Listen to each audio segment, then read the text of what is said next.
When you are busy with other tasks, it's essential to prioritize and organize your day effectively. In this video, I can give some tips and techniques how you can make your day productive. So, Hare Krishna everyone and welcome back to my channel Study with Vanshu, and finally I am back again with another vlog. तो कैसे हैं आप सब और कैसी चल रही है सबकी स्टडीज़, मॉक टेस्ट वगैरह सब कैसा चल रहा है? अब हमारे यहाँ तो कुछ ऐसा है कि अभी मेरे कॉलेज के एग्ज़ाम्स ख़त्म हुए हैं, तो जिन बच्चों को मैं पढ़ाती हूँ उनके एग्ज़ाम्स तो स्टार्ट हो गए हैं। तो उनके एग्ज़ाम मतलब मेरे एग्ज़ाम्स, तो बच्चों को थोड़ा सा ज़्यादा टाइम देना पड़ रहा है। इस वजह से मेरा शेड्यूल थोड़ा सा डिसबैलेंस हो चुका है, पर मैं कोशिश करती हूँ कि दिन भर चाहे मेरा कैसे भी चला जाए बट रात को मैं उसको थोड़ा प्रोडक्टिव बना दूँ।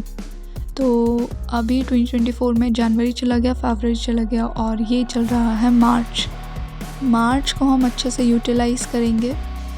और अभी जस्ट मैं ट्यूशन पढ़ा के रात को घर आई थी, 9 बज रहे थे और ये क्वेश्चन पेपर था, तो अभी मुझे ऐसे ही एक और सैम्पल पेपर तैयार करना है उस बच्चे के लिए, ताकि वो अपने एग्ज़ाम्स में अच्छे से परफॉर्म कर पाए और अच्छी प्रैक्टिस रहे उसकी। चलो जल्दी से अब डिनर कर लेते हैं एंड देन फिर लगते हैं अपने काम पे। तो अभी मैं बैठ जाती हूँ। सबसे पहले क्वेश्चन पेपर मुझे ये बनाना था, तो क्वेश्चन पेपर बनाते बनाते क्यों ना चलो मैं आपको कि कैसे हम प्रोडक्टिव डे बनाएं अपना, ये कुछ टिप्स एंड टेक्निक्स बता देती हूँ, जैसा कि मैंने वीडियो के इंट्रो में आपको बताया था। तो अगर आपने दिन भर अपना ऐसे ही निकाल दिया है, ऐसे ही मतलब आप किसी और काम में बिज़ी थे और फिर भी आप चाहते हो कि आपका डे वो वेस्ट ना हो और आप उसको प्रोडक्टिव बनाएं, so the very first thing कि प्रायोरिटाइज़ योर टास्क। जो भी आपके टास्क हैं, जो आपको लगता है कि ये तो आज हमको कर ही लेना चाहिए था। And the second thing is, अगर आपका फ़ोन का काम है तो फ़ोन आप अपने पास रखें, और अगर बिल्कुल आपको लगता है कि नहीं फ़ोन का बिल्कुल काम नहीं, तो फ़ोन को रख दीजिए दूसरे रूम में, बिकॉज़ आपका टाइम बहुत ज़्यादा प्रेशियस है। एंड अगर आप थोड़ा भी देर फ़ोन में लगे तो जो टाइम बचा कुचा है वो भी चला जाएगा और आपका दिन बन जाएगा एकदम ही अनप्रोडक्टिव।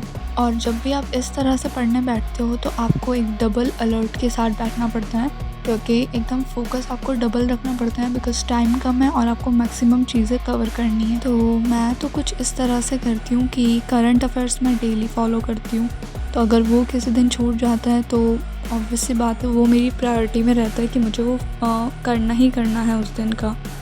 और साथ ही मैं साथ में कोशिश करती हूँ कि मैं थोड़ी सी प्रैक्टिस करूँ मैथ्स की। और इसके अलावा जो मेरी प्रायोरिटी रहती है वो रहती है कि अगर मेरा दिन पूरा वेस्ट हो गया तो मैं रिवीजन कर लूँ, और जो भी मैं लेक्चर फॉलो कर रही हूँ, जैसे आजकल मैं बायोलॉजी एंड पॉलिटी पढ़ रही हूँ, तो बायोलॉजी का लेक्चर मेरा मिस ना हो, बिकॉज़ अभी तक मैंने बायोलॉजी कवर नहीं करी है। तो कोशिश करती हूँ जो ज़्यादा प्रायोरिटी में हैं उनको मैं मतलब अच्छे से कंप्लीट करूँ। तो मैं 9 सवा 9 बजे बैठ गई थी पढ़ने डिनर करके, और अभी बज रहे थे 12:15 तक मेरा सिर्फ इतना हुआ था कि मुझे सबसे पहले तो वो क्वेश्चन पेपर बनाना था, जिसमें मेरा बहुत टाइम वेस्ट हुआ। आई थिंक मुझे 1-1.5 घंटा तो उसमें ही लग गया। उसके बाद मैंने करंट अफेयर्स की जो लेक्चर वीडियो है वो देखा था और उसके नोट्स वगैरह बनाए। देन आगे का जितना भी मेरा रिवीजन वाला पोर्शन था, मेक श्योर कि जिस दिन भी आपका इस तरह से होना कि आप ना कर पाओ चीज़ें फॉलो, उस दिन आप रिवीजन कर लो चीज़ों का।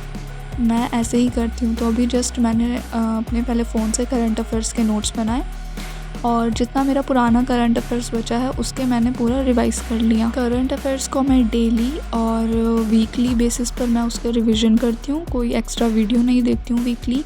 अगर कभी मन हुआ तो वैसे देख लिया, पर ऐसा कोई मेरा फिक्स नहीं है कि मैं वीकली फ़ॉलो करूँ, बस मैं डेली फ़ॉलो करती हूँ और मंथली फ़ॉलो करती हूँ। मंथली मैं अपनी शीट्स अलग कर लेती हूँ, जो मैंने डेली पढ़ा है मंथली बेसिस पर मैं अपॉइंटमेंट्स के अलग शीट्स बना लेती हूँ, इंडेक्स की अलग बना लेती हूँ, डेज़ एंड थीम्स की अलग शीट्स बनाती हूँ।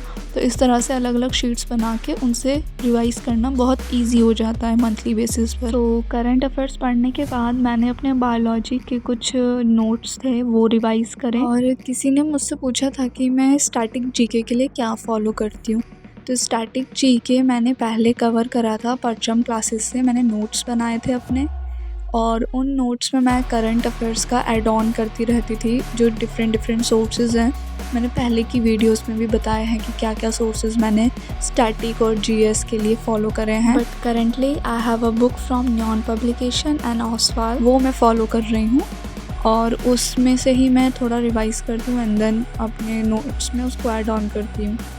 बाकी ये थी जिस बच्चे का मैथ्स का एग्ज़ाम था उसको पढ़ाया, बाकी मेरे दूसरे बच्चों के भी ट्यूशन से, बिकॉज़ ये लास्ट मंथ चल रहा है मार्च का, तो अब सारे ट्यूशन्स एंड ही होने वाले हैं जस्ट एग्ज़ाम के बाद। तो मैंने सारे बच्चों के छोटे छोटे शॉर्ट्स बना लिए जिनको भी मैं पढ़ाती हूँ।